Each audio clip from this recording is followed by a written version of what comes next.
Hi and welcome back to Like Maria from Cambridge. Today I'm going to give a really quick whiz through of some key scenes you should know about in Macbeth. So here we go.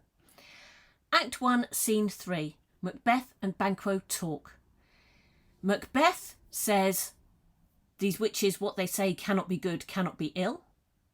Banquo says, "They sometimes would tell us truths to win us to our harm." So they're discussing the supernatural here. And actually, Macbeth becomes what Banquo describes as rapt, really entranced with the witches. But at the end of the scene, he says, "Chance may crown me without my stir." So at the end of this section of the scene, he says that he's not convinced that he's going to do anything about becoming king. Okay, scene 5, beginning of. Lady Macbeth is reading the letter that Macbeth has sent. She hears about the witches and what they've said, and she acknowledges that it's possible that he might become king.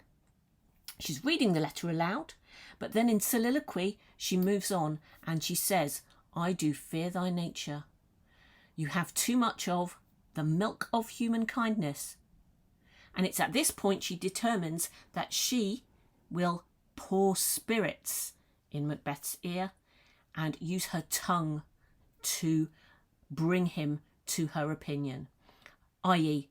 to create a path for him to be king, which involves killing Duncan. So here we can see the plot forming. This is the famous section where she says, "Unsex me here." And she has this moment in the play where she's almost praying and communing with the spirits. She invokes the spirits, she asks them to take her milk for gall, and she prays to them. She becomes one with them. So a really important scene here for looking at Lady Macbeth. Okay, last scene from Act 1, Scene 7. Really important Macbeth soliloquy. He talks about whether or not he can bring himself to kill Duncan. He talks about Duncan being his kinsman, that Macbeth himself is hosting, and you shouldn't obviously kill your host, and that Duncan is a virtuous man. Macbeth ends this soliloquy with saying that he doesn't have a spur for his intent, only vaulting ambition. He's concerned that ambition may come crashing down.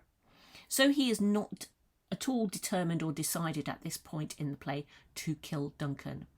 He goes and sees his wife and says, "We will proceed no further." But Lady Macbeth turns him around, and at this point she takes the power.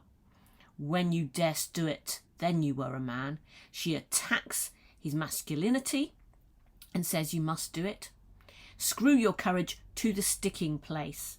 So she really encourages him here and talks him round. She's using what she said in scene 5, her tongue. She's pouring her spirits into him to change him here. This section of the scene ends with Macbeth saying, "You're so evil, you should only have men children. You should have men children only." So this is a big section for gender. This and also scene 5. Okay, Act 2, Scene 2. We have had the dagger soliloquy, and I want to move on just beyond that to talk about when Macbeth comes back from the murder. He's been led to do the murder by the vision, and he comes back to the murder and he says, "I can't say amen. I've killed these people and I'm trying to pray and I can't say amen." We hear the owl shriek as an audience, and our teeth are set on edge a bit by that. And then Macbeth develops his guilt. "I heard a voice," he says. "It says, 'Sleep no more.' Macbeth, does murder sleep?" Lady Macbeth at this point takes control, as she will in the future. She tells him to wash his hands and take the daggers back.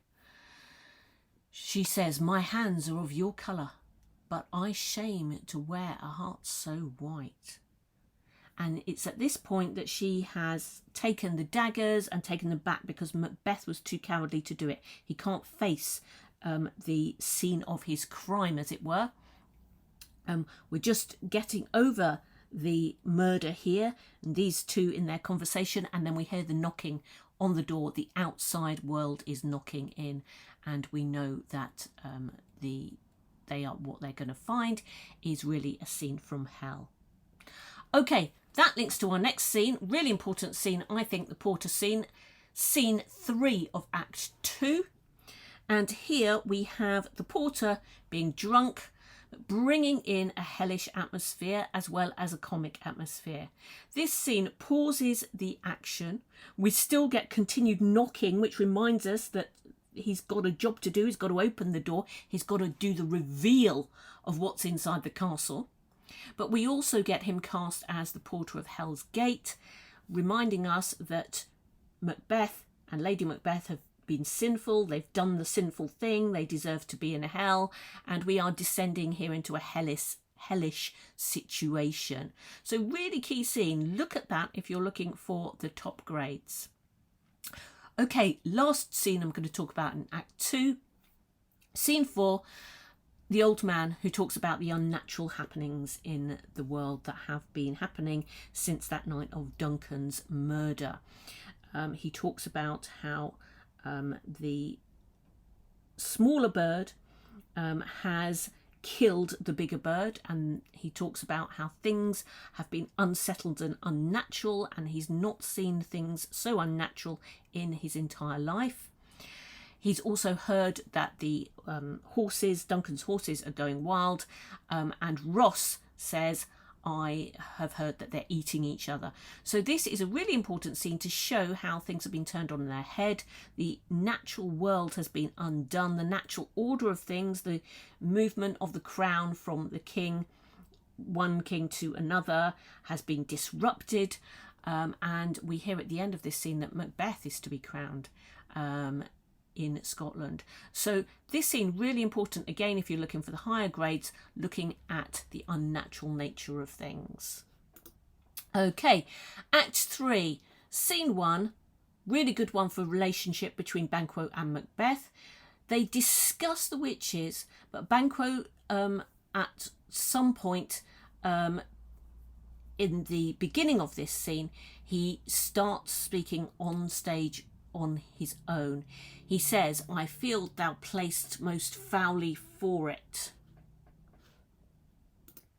He's talking here about Macbeth and how he is suspicious of Macbeth. He speaks to the audience alone on stage and says, I have my suspicions of Macbeth. Macbeth comes in and he has this soliloquy when Banquo has gone about needing to be safely king. He talks about being safely thus, being safely king, and how it is going to be a problem if Banquo's royalty of nature and wisdom intervene. And he also is concerned about Banquo's children. So really important scene, this one, to look at relationships and also to look at the theme of loyalty, because directly after this, when both Macbeth and Banquo have been not really saying the truth, not really talking frankly, Macbeth goes off to meet the murderers, and he says that he met them yesterday as well. So we know he's been plotting about murdering Banquo. So this is a really scene where we feel that trust has been lost between these two friends. Okay, Act 3, Scene 4. Line 38 and onwards. This is a key scene. Do not go into the exam without knowing this scene. It's Banquo's ghost at the banquet. This is a real good one for dramatic staging. Macbeth is talking to the ghost. Lady Macbeth tries to talk to Macbeth and sort him out. Again, the gender is used here. Are you a man? She's trying to control the audience at one hand, the nobles who have assembled. And of course the ghost ruins the banquet that's supposed to be a celebration of Macbeth's inheritance or moving on to his coronation, etc. And this is not happening.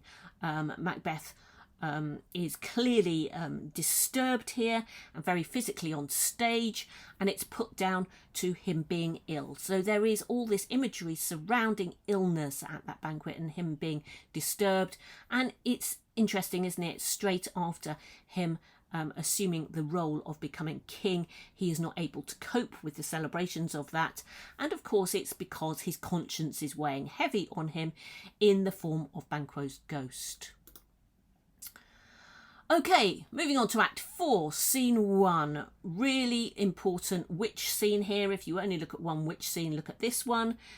The witches show the apparitions to Macbeth, and we get these predictions about Macduff.